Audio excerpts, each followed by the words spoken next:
I'm very jealous because I have clients in Disney World right now, and here I am in my kitchen.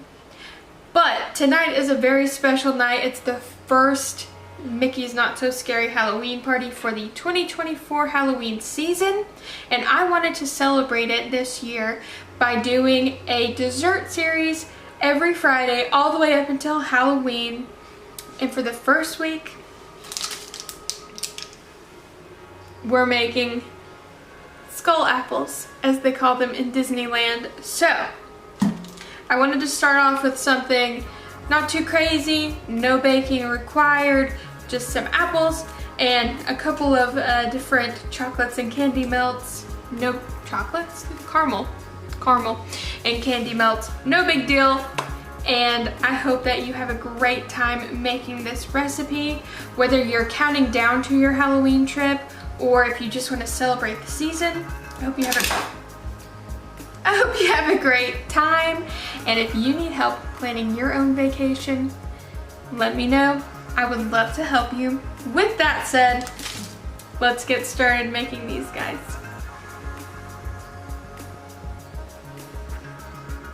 Okay, so to make what Disney calls the skull apple, let's first read their description from the foodie guide. So it says skull apple. Granny Smith apple dipped in caramel, decorated with, and I believe this is a typo, marshmallow ears. There are no ears. Dipped in red colored white chocolate and green colored white chocolate with a skull base. It says it is available from August 23rd through October 31st, and they will be located at the Disneyland Park in Candy Palace and at DCA in Trolley Treats. So first we need to round up all of our supplies. So in front of me we have, of course, an apple. I'm only doing one because I promise you if I make 2 or 3 of them, I will eat 2 or 3 of them, because caramel apples just have a chokehold on me that I can't get rid of. So we're making one today. You need a plate. You need some parchment paper so that your apple doesn't stick to your plate. You need a dowel rod or a treat stick.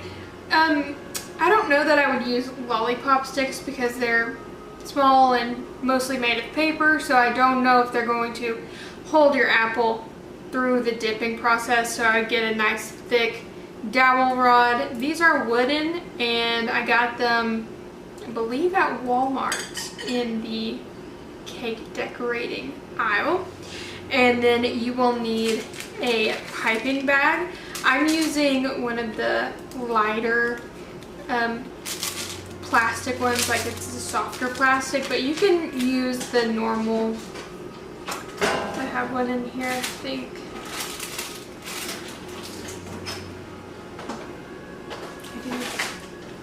These heavier piping bags will work too, but the softer ones are easier to work with if you're not using a piping tip, which we're not using piping tips today. So I'm using the softer one. I've got some measuring cups. They're not for measuring, they are for dipping your apple in. You don't want to use a wide bowl because you want to be able to dip your apple and get it nice and coated. So I'm using some taller measuring cups so that my apple will dip right in. And then we need some caramel bits, which these little bowls, they're measuring cups, but they're perfect for the occasion. So little caramel bits, they make these now where you don't even have to unwrap the caramel squares. It's perfect. We need some red candy melts and some green candy melts. Now, I got these at Walmart too, but you can get them, I think, at craft stores.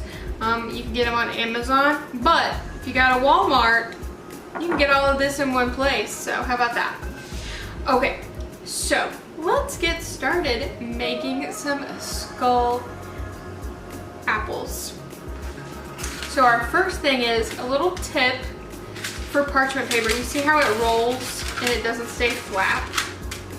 Crinkle it up and then it will lay flat. So cover your ears for a second.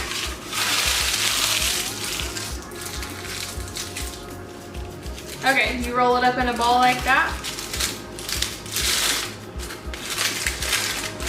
And then you can lay it flat.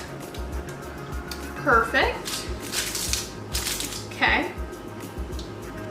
Okay, so once we have all of our things and our supplies ready to go, we are ready to get started. So first we are going to get our apple. Try and get it as straight as you can and right down the center of that apple. There we go.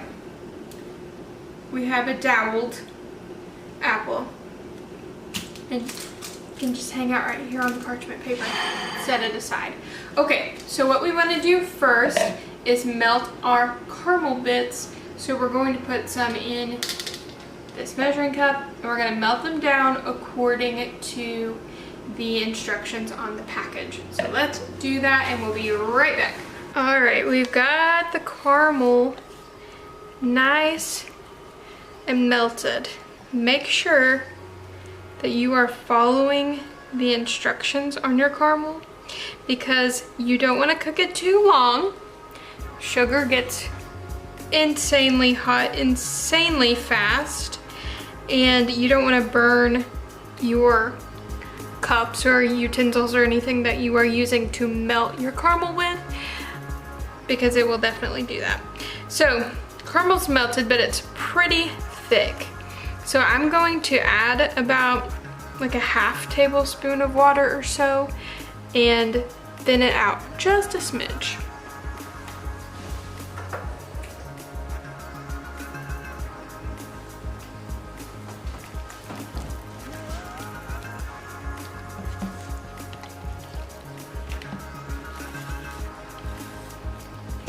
And stir it up really, really, really good.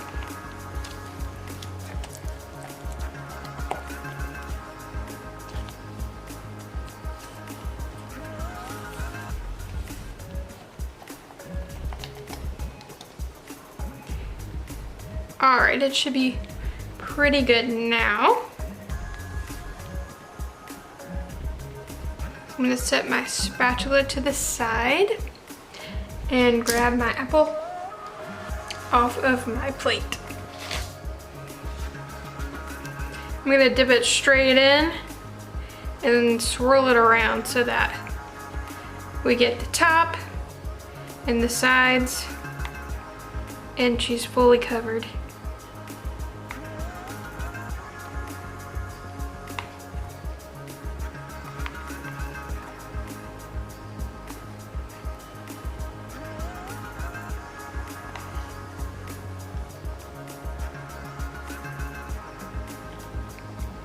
If you can't quite get the caramel to the top, then you can use your spatula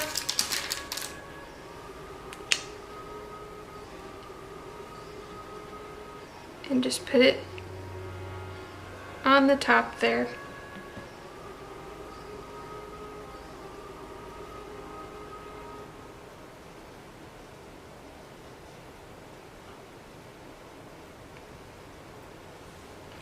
Okay.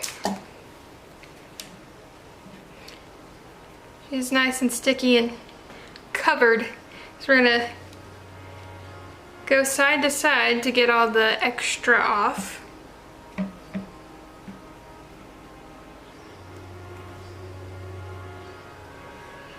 And you want to scrape the bottom so that it doesn't pull too much in the fridge. So our caramel's nice and thick so we can smooth it out.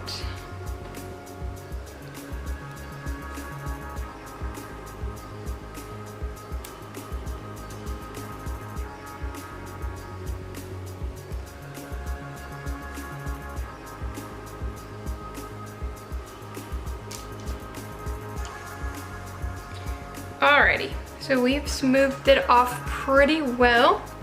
And I'm going to put it on my parchment plate and into the fridge until it is completely chilled to the touch. We want it nice and cold for the next step. Okay, so now the caramel is nice and cool to the touch, and while that was chilling, I went ahead and melted our red candy melt. So we're gonna dip our apple in the red candy melts just like we did in the caramel. So give it one last good stir. Set that aside.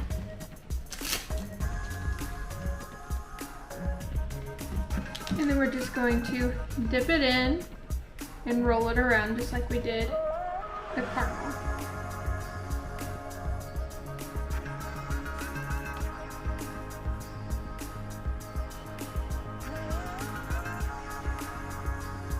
We're not going to worry about the very top because it's going to be covered with our green drip.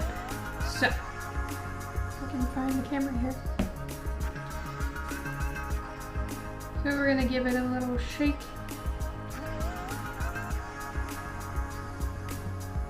And a scrape.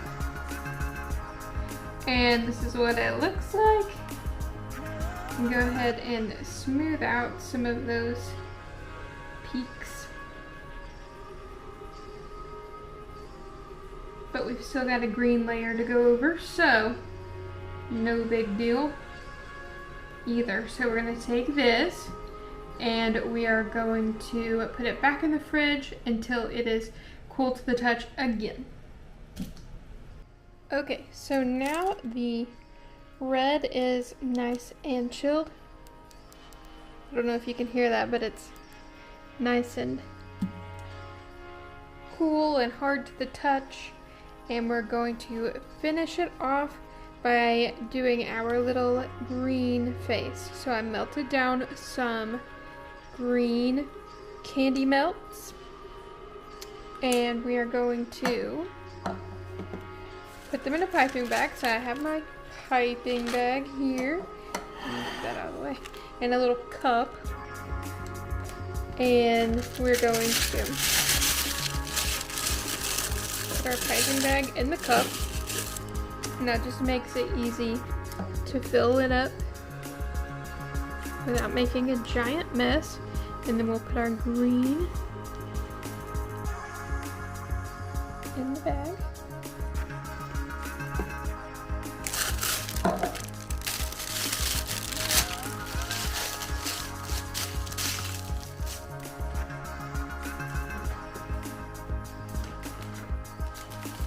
I've got a bag tie for mine, but you can tie yours in a knot or put a rubber band around it or just hold it closed, but it's definitely easier if you have it closed at the top. And then I'm going to snip the end off.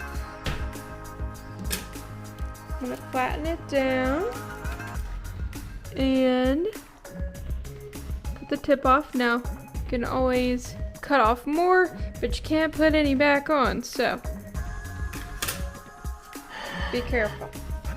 So now what you're going to do is you're going to pick your spot where your face is going to go.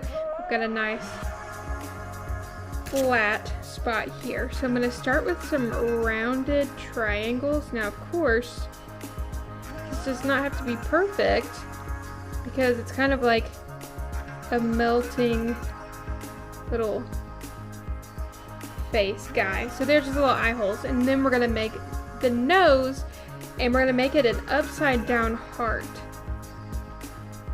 You want to make it bigger than you want it to be because it's going to kind of fall in a little bit. Now, since we have the face, we can go ahead and fill in the rest. Now, after you get that detailed part done, if you need to snip your bag, make the opening bigger, you can. That will make it easier. I'm just going to fill that in really quick. Give it a shake so it smooths. And then I'm going to go ahead and cut a little bit more off the edge. Not too much more, but it comes out faster and easier. Just like that. So then just gonna go around and make the drips.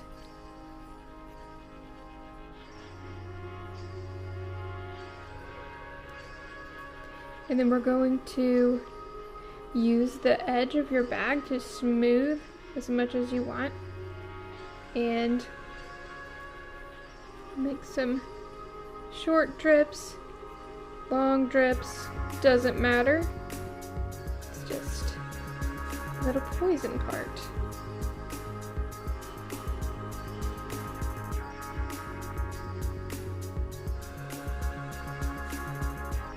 And then we're back to the face, and then we're gonna just cover the rest of this in green.